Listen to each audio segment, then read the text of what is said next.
నమస్తే, welcome to Leo news. ఇటు తెలంగాణలో కావచ్చు, అటు ఆంధ్రప్రదేశ్లో కావచ్చు, ప్రజలందరికీ కూడా ఆసక్తి కలిగిస్తున్నటువంటి విషయాలు ఇటు రాజశేఖర్ రెడ్డి గారి కుటుంబం, అలాగే ఇటు కేసీఆర్ గారి కుటుంబం ఆస్తుల కోసం, అలాగే రాజకీయాల కోసం రక్త సంబంధాలనే బలి పెడుతున్నటువంటి పరిస్థితి. మరి నిజంగా ఇలాంటి వాళ్ళు రాజకీయాల్లో ఉండటానికి ఎంతవరకు అర్హులు అన్న చర్చే ప్రజల మధ్య బాగా నడుస్తోంది. సో దీని గురించి మరిన్ని వివరాలు తెలుసుకుందాం. మనతో పాటు ఉన్నారు సీనియర్ పొలిటికల్ అనలిస్ట్ ఆర్ఎస్మల్లి శ్రీనివాస్ గారు. నమస్కారం సార్. నమస్కారం. సార్, మీరు కూడా గమనిస్తూనే ఉంటుంటారు, డబ్బు కోసం, రాజకీయాల కోసం ఇలా రక్త సంబంధాల మధ్య కూడా దూరం పెరుగుతుంది. నిజంగా అంటే ఒక సొసైటీలో హై స్టేజ్ లో ఉన్నటువంటి వ్యక్తులలో ఈ విధంగా జరుగుతూ ఉండటం మరి ఏ విధంగా చూడొచ్చు? ఇటు కేసీఆర్ గారి కుటుంబంలో కావచ్చు, ఇటు వైఎస్ రాజశేఖర్ రెడ్డి గారి కుటుంబంలో కావచ్చు. మీ ఉద్దేశం ఏంటి సార్? ఇప్పుడు సంపద, అధికారం అనేటువంటివి ఎలాంటి వాళ్ళ మధ్యనైనా విభేదాలు సృష్టిస్తాయండి. అంటే ఎంత ఆప్యాయత అనురాగాలో తల్లి బిడ్డ, తండ్రి కొడుకు, భార్య భర్త, తల్లి కొడుకు, అన్నా చెల్లి మధ్య అగాధాలు సృష్టిస్తుంది సంపద, అధికారం. విచిత్రం ఏంటంటే ఈ సంపద కానీ అధికారం కానీ సిరితా వచ్చును సలలితముగా నారికేళ్ల సలిలమ్మ పంగిన్, సిరితా పోయిన పోవను కరిమింగిన వెలగపొండు చందమ్మ. అంటే ఆ సిరి కానీ సంపద కానీ కొబ్బరికాయలో నీళ్ళు ఎలాగ వస్తాయో అలాగా తెలియకుండా వస్తాయి. కొబ్బరికాయలు నీళ్ళు రావటం మనకు తెలియదు, తయారైన తర్వాత చూస్తే కొన్ని నీళ్ళు ఉంటాయి. అలాగే ఏనుగు వెలగపొండి తింటుంది, మింగేస్తుంది, మళ్ళీ విసర్జిస్తుంది, కానీ లోపల గుంజు మాయమైపోద్ది. అంటే కాయలాగా ఉంటుంది కానీ లోపల గుంజు ఉండదు అనమాట. అలాగే సిరి కానీ సంపద కానీ అధికారం కానీ అలాగే ఎలా వస్తున్నాయో అలా పోతాయి. దానికోసం ఆత్మీయుల మధ్య అగాధాలు ఏర్పడుతూ ఉంటాయి. ఇది అహం ఒకటి, బాబా మరదళ్ళ మధ్య, వదినా మరదళ్ళ మధ్య, అన్నదమ్ముల మధ్య, బావమరుదుల మధ్య, భార్యాభర్తల మధ్య, తండ్రి కొడుకుల మధ్య, తల్లి కూతుళ్ళ మధ్య, అన్నా చెల్లెళ్ళ మధ్య ఒక రకమైన ఈగో, ఆశ, అధికార దాహం, ధనదాహం, పెత్తనం చేయాలన్న కోరిక, ఇవన్నీ ఈ సిరి సంపద అధికారం ఉన్న చోట ఉంటుంది. అందులో వాటా కోసం ఉవ్విళ్ళు ఊరుతూ ఉంటారు వీళ్ళంతా. అందులోనూ ఎంతో కొంత చపల చిత్తం, కపట బుద్ధి, క్రూర మనస్తత్వం, వెక్కిరించే గుణం, ఇవన్నీ ఉన్న వాళ్ళకి ఈ కొంచెం ఎక్కువ ఉంటాయి. అంటే సాధారణంగా సంపన్నులు, అధికారంలో ఉన్నవాళ్ళు కొంచెం అహంకారంతో ఉంటారు. ఆ అహం వాళ్ళ ఆత్మతృప్తి కోసం చూసుకుంటారు తప్ప ఎదటోళ్ళని విక్రించే పరిస్థితి ఉండదు. కొంచెం లెవెల్ వేస్తారు, దర్జాగా ఉంటారు. ఎదటోడిని ఇబ్బంది పెట్టినంత వరకు అది ఓకే, అది అలంకారమే వాళ్ళకి. వీళ్ళు విక్రిస్తారు ఎదటోడిని. కేసీఆర్ గారు ఉన్నాడు అనుకోండి, డర్టీయెస్ట్ పొలిటీషియన్ చంద్రబాబు నాయుడు అంటాడు, నీకు రిటర్న్ గిఫ్ట్ ఇస్తానంటాడు. మళ్ళీ అదే నోటితోటి ఒక స్టేజ్ మీద చంద్రబాబు నాయుడు గారు విజనరీ లీడరు, విజటం ఉన్నవాడు అని చెప్పి అంటాడు. ఆయనతో సహచరుడిగా పనిచేసాడు, ఒక రంగం చెప్ప ఆయన అనుచరుడిగా ఉన్నాడు. పాషా సినిమాలో రజనీకాంత్ చెయ్యి ముద్దెట్టుకున్నట్టు ముద్దెట్టుకున్నాడు చంద్రబాబు నాయుడు గారు సీఎం అయినప్పుడు 95లో వరుసగా లైన్లో నిలబడి. అటువంటి వ్యక్తి మీకు నాకు పరిచయం ఉంటేనే మీ మీద నా కోపం ఉన్నా కానీ ఏదైనా మాట అనాలంటే ఆలోచిస్తాం. కొన్నాళ్ళు కలిసి పనిచేసి ఒకవేళ విభేదాలు ఉంటే ఉండొచ్చు రాజకీయంగానే, అంత దుర్భాషలాడాల్సిన అవసరం ఏమొచ్చిందండి? దాన్నే వెక్కిరించే అంత అహం అంటారు దాన్ని. ఎగతాళి చేసి వెక్కిరించి దూషించి తను ఏదో బాగుందాం అనుకున్నాడు. డర్టీయెస్ట్ పొలిటీషియన్ అన్నాడు చంద్రబాబు నాయుడు గారిని, రిటర్న్ గిఫ్ట్ ఇస్తా అన్నాడు. ఇలాంటి మాటలు మాట్లాడి ఆయన కానీ ఆయన ఏం చేసాడు చంద్రబాబు నాయుడు గారు? ఈయన తుంటి విమ్ముకి ఇరిగిపోయి పడుకుంటే ఆ ఎముక మీద ఎలా పామి ఎలా ఉందండి అని అడిగాడు. అవునా కదా? ఇక కేటీఆర్ చిన్న బుడ్డోడు, చంద్రబాబు నాయుడు గారు, కేసీఆర్ గారు వీళ్ళ రాజకీయ ప్రస్థానంలో చూసుకుంటే ఇతను చిన్న బుడ్డోడు. ఉద్యమం స్టార్ట్ అయ్యేటప్పటికి 2004 ఆ ప్రాంతానికి కేసీఆర్ గారు కేంద్ర మంత్రి అయినప్పటికీ ఈయన ఉద్యమంలో రాలేదు. తర్వాత ఉద్యమం స్టార్ట్ అయిన తర్వాత వచ్చాడు. 2009 పొత్తులు ఎట్టుకున్నప్పటికీ బొటాబొటీగా సిరిసిల్ల నుంచి గెలిచాడు. టీడీపీ పొత్తులో ఉంటేనే బొటాబొటీగా గెలిచాడు, 100 ఓట్లు బయటపడ్డాడు. తర్వాత రాజశేఖర రెడ్డి గారు చనిపోయి తెలంగాణ ఉద్యమం ఉధృతమైంది. ఇంకా వాళ్ళ పెత్తనం సాగింది. 2014 నుంచి 23 వరకు అధికారం కాదండి, అంతకుముందు 4 ఏళ్ళు వాళ్ళు పెత్తనం సాగించారు తెలంగాణ మీద, రాష్ట్రం మీద. వాళ్ళు ఆడింది ఆట, పాడింది పాట. హరీష్ రావు, కేటీఆర్ గారు, కేసీఆర్ గారు, కవితమ్మ వీళ్ళందరూ బీభత్సంగా చేశారు. ఎవరిని పడతాలు తిట్టేవారు, ఎవరిని పడతాలు కొట్టేవారు. అవతల ఆంధ్ర వాళ్ళు రెచ్చగొట్టపోరు సరే వీళ్ళే గిల్లి, వీళ్ళే కరిసి, వీళ్ళే అరిచేవారు. అదంతా తెలంగాణ వాదుల మీద తోసు. నిజంగా తెలంగాణ వాదులకి ఎవరికి ఆ ద్వేషాలు లేవు. కొద్దిమంది ఇవాళకి మాట్లాడుతున్నారు, కొంతమంది అది వేరే. ప్రజల మధ్య ఎప్పుడు పొరపచ్చాలు లేవు, ఏ రోజు లేవు. ఎలా లేవు అప్పుడు లేవు. వీళ్ళే బయటపడ్డారు, వీళ్ళే అరిచారు, వీళ్ళే కరిచారు, వీళ్ళే బయటపడ్డారు. ఇవాళ ఏంటండి ఆ సాధన, ఒక తెలంగాణ ఆకాంక్ష వచ్చిన తర్వాత ఇవాళ ఆ ఫలం 10 ఏళ్ళు అనుభవించారు.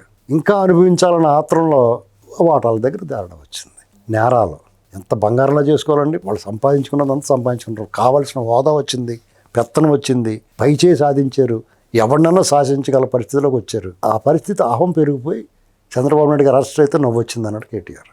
ఏంటండి ఈవిడి కూడా అలాగే మాట్లాడింది, నోటికి వచ్చినట్టు చంద్రబాబు గారిని. కేసీఆర్ గారు మాట్లాడారు, హరీష్ రావు మాట్లాడేవాడు, ఎన్టీఆర్ ట్రస్ట్ బాగుందారు ప్యూన్ కింద ఉంటా అన్నాడు. ఇప్పుడు ఎందుకు లేడు ఏంటండి? ఇలాంటివన్నీ వీళ్ళు ఇంకా జగన్, రాజశేఖర రెడ్డి వాళ్ళ ఫ్యామిలీ కూడా రోడ్డు మీద దొరికినట్టు. వాళ్ళకి అధికారంలో రాకముందు వాళ్ళ నాన్న ముఖ్యమంత్రి అవ్వకముందు వాళ్ళ పరిస్థితి ఏంటి, ముఖ్యమంత్రి అయిన తర్వాత పరిస్థితి ఏంటి చూసుకోవాలి. లక్షల కోట్లు కొల్లగొట్టేసి దోసుకెళ్ళి ఇప్పుడు పూర్వం రైలు ఇంజిన్లు ఉండి బొగ్గు ఇంజిన్లు, ఆ ఇంజిన్లోకి ఇలా తోడేసేస్తా ఉండేవారు బొగ్గులు, అలా తోడేశారు మొత్తం సొమ్ము ప్రజల దగ్గర నుంచి. పోగొట్టి ఎక్కువైపోయింది. అది పంచుకోవడంలో దెబ్బలాటలు, దొంగ సొమ్ము పంచుకోవడంలో దెబ్బలాటలు వచ్చినాయి అనుకోండి, చాలా ప్రమాదం. అందరూ బయటెట్టేసుకుంటారు. కష్టపడి సంపాదించిన వాళ్ళు ఎప్పుడు కూడా గొడవలు పెట్టుకోరు, అది ఎవరికాళ్ళు పద్ధతిగా పంచుకుంటారు. దొంగిలించిన సొమ్మే ఒకరినొకటి బెదిరించుకుంటారు, చెప్పేస్తాను నీకు నువ్వు సరిగ్గా పెట్టబోతే అంటే అలా గొడవ అయిపోయి అలరైపోద్ది అంతా. అదే ఇద్దరి మధ్య జరిగింది ప్రాథమికంగా. ఇక్కడ కేసీఆర్ గారికి అవమానం. నాకు బాధ ఎక్కడ వస్తుందంటే, ఏదన్నా ఇలాంటివన్నీ ఉండొచ్చు, ఇప్పుడు నేను చెప్పినవి అంతా నిజమే, అదంతా వాళ్ళ బుద్ధిని అనుసరించి ఎదట వాళ్ళని కర్మ ఏదైతే ఉందో, ఎదట వాళ్ళని నువ్వు ఎవరైతే హేళన చేసి ఎగదాళి చేసి విక్రించేవో, చంద్రబాబు నాయుడు గారి కుటుంబాన్ని, ఎన్టీఆర్ కుటుంబాన్ని ఈదిలోకి ఏడవాలని వీళ్ళు రెస్టారెంట్ చేశారు. వాళ్ళ స్థాయి ప్రభా తగ్గించాలి అని ప్రయత్నాలు చేశారు వీళ్ళంతా. రాజశేఖర రెడ్డి ఫ్యామిలీ కానీ, ఈ ఫ్యామిలీ కానీ, రాజశేఖర రెడ్డి ఫ్యామిలీ ఎన్టీఆర్ ఫ్యామిలీని, ఎన్టీఆర్ ఇమేజ్ తగ్గించాలి, రాజశేఖర రెడ్డిని పెట్టాలి అందులో, ఆ ప్లేస్లో ట్రై చేశారు వాళ్ళు. ఇక్కడ కేసీఆర్ గారు చంద్రబాబు నాయుడు గారిని తగ్గించాలని ఇతను ట్రై చేశాడు. వాళ్ళ స్థాయికి వీళ్ళు తగ్గకపోయినా వాళ్ళని వీళ్ళ స్థాయికి దిగదార్చాలని ప్లాన్ చేశారు. విధి ఏం చేసిందంటే వీళ్ళని ఇదిలో పడేసింది. అదే విధి అంటారు దాన్ని, కర్మ.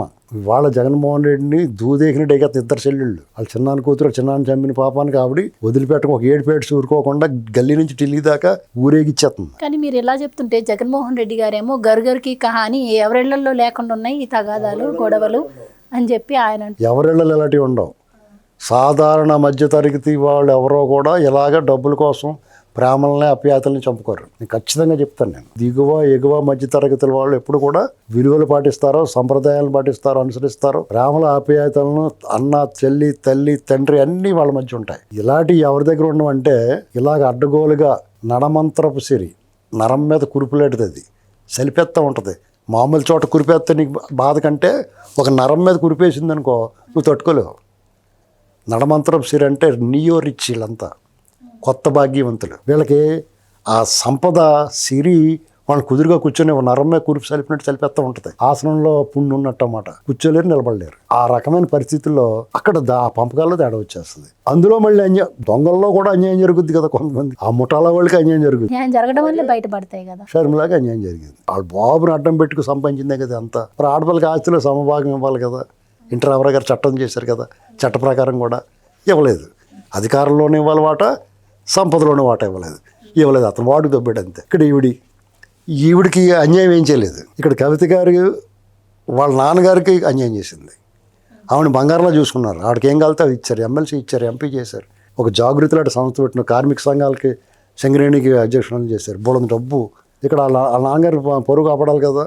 అన్న మీద కోపం ఉంటే అన్న మీద ఉండాలి, కానీ వాళ్ళ నాన్నగారు పరుగు పోయింది కదా. వాళ్ళ నాన్నగారిని కవర్ చేసుకుంటా వస్తుంది మాట్లాడుతుంది, కానీ వాళ్ళ నాన్నగారు పరుగు తీసింది కదా. నేను ఇక్కడ ఈవిని క్షమించనండి. కేసీఆర్ గారు మంచోడో చెడ్డోడో, తెలంగాణ పట్ల ఆయన బాధ్యతగా తెలంగాణ సాధనకి అతను ఉపయోగపడ్డాడు. తెలంగాణ తెచ్చినవాడిగా అతనికి క్రెడిట్. అతను 10 ఏళ్ల పరిపాలన సామాన్యుడిని ఎవరిని ఇబ్బంది పెట్టలేదు, అరాచకం చేయలేదు. డబ్బులైనా అవినీతి చేసి ఉండొచ్చు, ఎవడు చేయట్లేదు. అటువంటి వ్యక్తిని ఓటమి పాలైన తర్వాత అతను అవమానకరంగా లోపల కూర్చున్నాడు. ఇది తప్పే. ప్రజల్లో రావాలి, ఓడిపోయినంత మాత్రం ఇంట్లో దాక్కోకూడదు. కానీ మూలిగా నెక్క మీద తాటిపండేసినట్టుగా ఆయన రాజకీయ ప్రత్యర్థుల పట్ల దుర్మార్గం వ్యవహరించారేమో కానీ ప్రజల పట్ల ఎప్పుడు తప్పుడుగా వ్యవహరించలేదు. అతన్ని పట్ల ఈవిడ వ్యవహరించే తీరు కరెక్ట్ కాదు నా అభిప్రాయం. అది ఇప్పుడు తెలుగు వాళ్ళు ఎప్పుడు కూడా ఒకళ్ళకొకళ్ళు ప్రాంతీయ పార్టీలు సపోర్ట్ చేసుకోవాలి. ఇవాళ టీఆర్ఎస్ తెలుగుదేశం నాశనం చేయాలని ప్రయత్నం చేసి తెలుగుదేశం పార్టీ లేకుండా చేస్తాం వల్ల వాళ్ళ ఉనికికే భంగం ఏర్పడింది. ఇవాళ తెలుగుదేశం పార్టీ ఉన్నంతకాలం తెలుగువాడు ఆత్మగౌరవం, ఆత్మవిశ్వాసం గజగజ వణికేసేది. ఢిల్లీ ఏ పార్టీ ఉన్నా సరే చచ్చిన ఢిల్లీ ఏం పడితే తీసుకునేవారు. ఇవాళ తెలుగుదేశం పార్టీ లేకుండా చేద్దాం అనుకున్నారు. ఇక్కడ ఇవాళ ఏమైంది టీఆర్ఎస్ పరిస్థితి, వాళ్ళే ఇందులో వచ్చేస్తారు రేపు అందరం. ఆంధ్రాలో ఏమైనా చేయగలిగారా? ప్రజలు విజ్ఞుడై తెలుగుదేశం పార్టీ, ఇక్కడ కూడా తెలుగుదేశం పార్టీ యాక్టివేట్ అయితే తెచ్చుకుంటారు. మన ప్రాంతీయ పార్టీ మనం కూడా బీఆర్ఎస్ పాడైపోవాలని కోరుకోకూడదు. అతను తప్పు చేశాడు. టీఆర్ఎస్ని బీఆర్ఎస్ ఎందుకు మారాలి? ఈ తెలంగాణ ఉనికిని నువ్వు హక్కు విడుదలకి అయితే రాసిచ్చావు, తెలంగాణ నాకు వద్దని, అందుకనే దెబ్బైపోయావు. తెలంగాణ పార్టీ, తెలంగాణ ఆత్మ, తెలుగుదేశం, తెలుగు ఆత్మ, తెలుగువాడు ఆత్మగౌరవం, వీటిని వదులుకొని వైసీపీ అంటే దొంగల పార్టీ. పోనీ అయినా సరే మనోడే కదా అని పెట్టుకుంటాం, తెలుగుడే కదా అని. ప్రాంతీయ పార్టీ పక్కన కూర్చో అంటారు. ఏంటండి జాతీయ పార్టీలకి ఒకటి చపాతీ బ్యాచ్లకి ఇవ్వకూడదు పెత్తనం. కేసీఆర్ గారు చేసిన పని ఏంటంటే మన ఇంట్లో కుంపడి పెట్టేసి తెలంగాణలో తెలుగుదేశం లేకుండా చేద్దామని గొప్పగా అనుకున్నాడు. అంత సత్తా లేనాడు. నువ్వు ఎంత ఎగరగలవో అంత ఎగరాలి. ఈపి గోకమంటే ఈపే గోకాలి. అది మానేసి నువ్వు ఓవర్ యాక్షన్ చేసావు. ఇవాళ నువ్వు పాడయ్యో బీజేపీని తీసుకొచ్చి పెడుతున్నావు. ఇక్కడ చపాతీలు ఉండేస్తారు ఇక్కడ అందరికీ. అది పరిస్థితి. Thank you so much sir. Please subscribe to Leo news for more videos.